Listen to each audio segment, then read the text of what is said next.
इस वीडियो में इलीसीड के चैप्टर 362 से 364 को एक्सप्लेन किया गया है। अगर इससे पहले के पार्ट्स नहीं देखे हैं तो प्लेलिस्ट में जाकर देख सकते हो। चैप्टर शुरू होता है और हम देखते हैं कि कर्टेन और प्लूटॉन जीवू के पास खड़े हैं। प्लूटॉन कहता है कि भले ही तुम हार गए लेकिन मैंने सुना कि तुमने ऑलमोस्ट उसे मार ही दिया था। तुम्हारी जैसी एबिलिटी वाले के लिए ये काफी इंप्रेसिव है। अब जीवू भी उसे थैंक यू बोलता है। कर्टेन बोलता है मैंने कहा था कि मैं खुद तुम्हें हील कर दूंगा। इस पर जीवू जवाब देता है मैं खुद से रिकवर हो जाऊंगा। पहले मेरे पास टाइम नहीं था तो मेरे पास कर्टेन से हील कराने के अलावा कोई चॉइस नहीं थी, लेकिन अब मुझे अपनी रिकवरी एबिलिटी भी ट्रेन करनी है। कर्टेन कहता है कि अगर तू यही चाहता है तो ठीक है, लेकिन तुझे रियलाइज हो गया होगा कि इस बार तू लकी था। अब जीवू भी उसकी बात समझता है।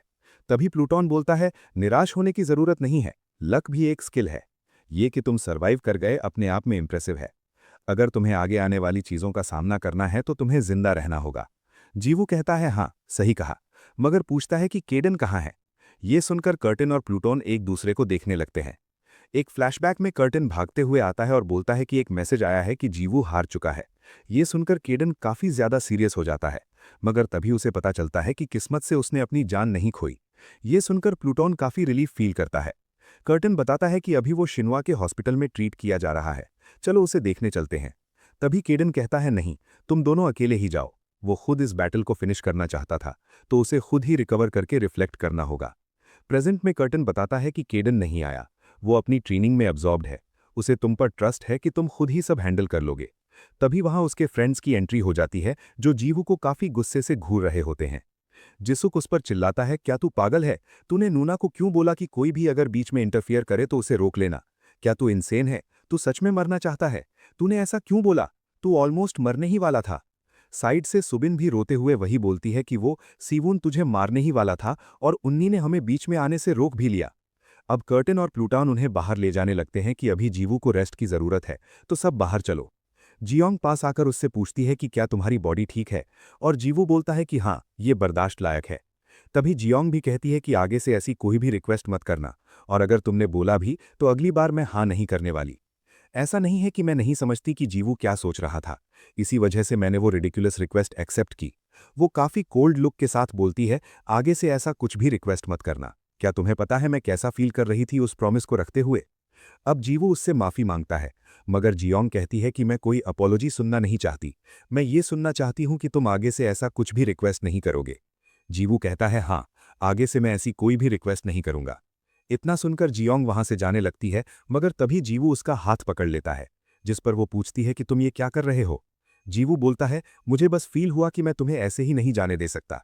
मेरे हाथ थोड़ा दर्द में तो है, लेकिन नूना को इस तरह देखा मैंने बिना सोचे ही मूव किया। वो दिल से माफी मांगता है और जियोंग उसे माफ कर उसके फोरहेड पर किस करती है। वो कहती है अगर तुम क्यूरियस हो कि अब आगे क्या होता तो आगे से ऐसा कुछ भी मत करना। इतना बोलकर वो वहां से चली जाती है।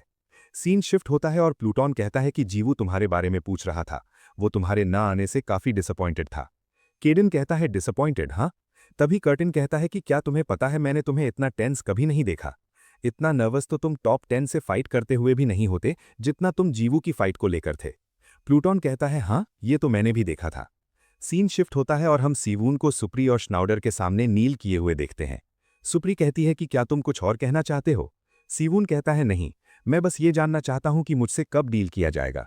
इस पर वो दोनों उसे तिरछी नजर से घूर रहे होते हैं। और सीवून कहता है या फिर तुम मुझे जिंदा रखकर मेरे मास्टर की लेगेसी ऑब्टेन करना चाहते हो? हाँ ये तुम्हारे लिए और अच्छा होगा। चिंता करने की जरूरत नहीं है, मैं पहले से ही इसके लिए प्रिपेयर्ड हूं। भले ही तुम तीनों एक साथ थे, मगर ये सिर्फ अपने अपने मतलब के लिए था। दूसरे टॉप 10 की तरह तुम एक दूसरे पर नजर रखते थे, लेकिन अब मेरा मास्टर जा चुका है तो तुम दोनों उनका सब कुछ ले लोगे, स्पेशली उनकी पावर की लेगेसी। मैं पहले से ही प्रिपेयर्ड हूं, तो इसे खींचने की जरूरत नहीं है। मेरे मास्टर के जाने के बाद मैं वैसे भी तुम्हारे डिसीजन को रेजिस्ट नहीं कर सकता। अब श्नाउडर कहता है यदि मैं और सुप्री मारे जाते तो एंड्री पक्का मेरे डिसाइपल को नहीं छोड़ता। मैं समझ सकता हूं कि एंड्री क्या सोच रहा था। सुप्री कहती है फालतू सोचना बंद करो और रिकवरी पर फोकस करो। ये सुनकर सिवून काफी शॉक्ड रह जाता है। वो पूछता है क्या तुम मुझे ऐसे ही जाने देना चाहते हो? इस पर श्नाउडर गुस्सा हो जाता है। हमारी इंसल्ट करना बंद करो। मुझे एंड्री की लेगेसी में कोई इंटरेस्ट नहीं है। मैं एंड्री की चीजें क्यों लूंगा जब वो मेरी हैं ही नहीं? अब सिवून को याद आता है कि एंड्री ने तो उससे यही कहा था कि हम तीनों हमेशा एक दूसरे की पावर पाने की कोशिश में रहते हैं, और याद रखना तुम्हें और मुझे ही उन दोनों की पावर को अपना बनाना होगा। प्रेजेंट में सुप्री कहती है, अगर तुम्हें जो कहना था वो बोल दिया तो जाकर रिकवरी पर फोकस करो। ये सुनकर सिवून वहां से चुपचाप चला जाता है। उसके जाने के बाद सुप्री कहती है, वो लड़का जीवू, उसकी ग्रोथ रेट काफी इंसेन है। मुझे पता था कि सिवून उसे आसानी से हरा नहीं पाएगा, लेकिन मुझे इसके इतना पिटने की उम्मीद नहीं थी। श्नाउडर कहता है, जो भी हो, अब वर्ल्ड को उसे एक्नॉलेज करना पड़ेगा, मतलब केडन और उसके डिसाइपल की एबिलिटीज को।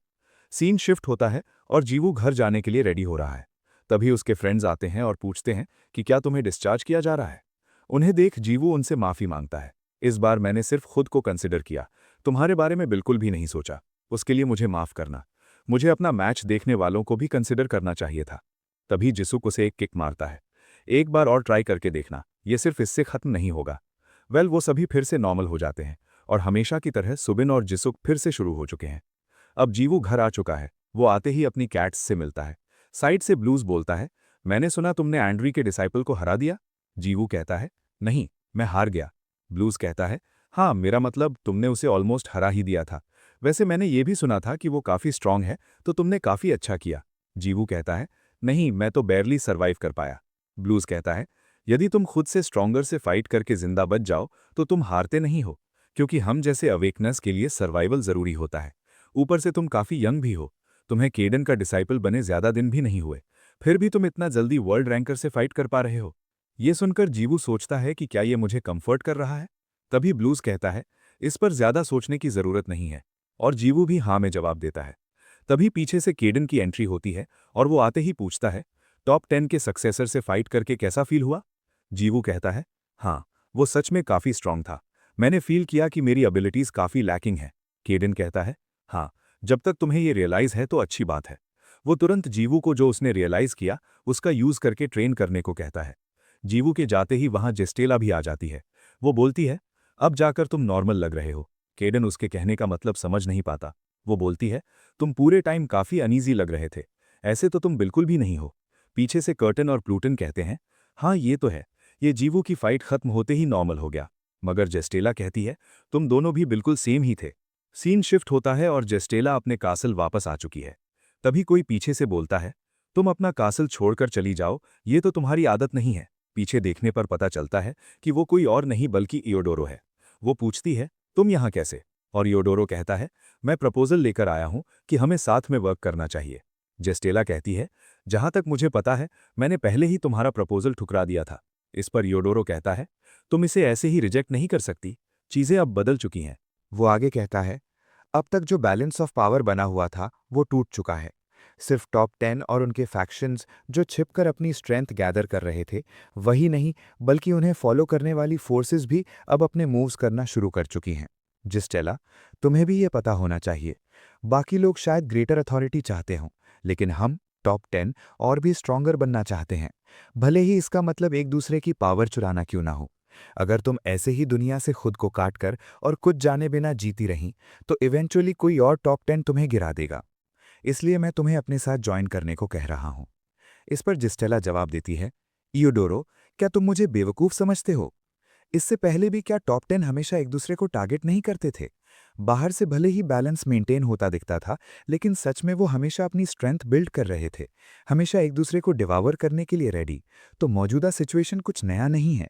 यूडोरो कहता है, हाँ, तुम सही कह रही हो, लेकिन जो भी हो, चीजें अब पहले जैसी नहीं रहेंगी।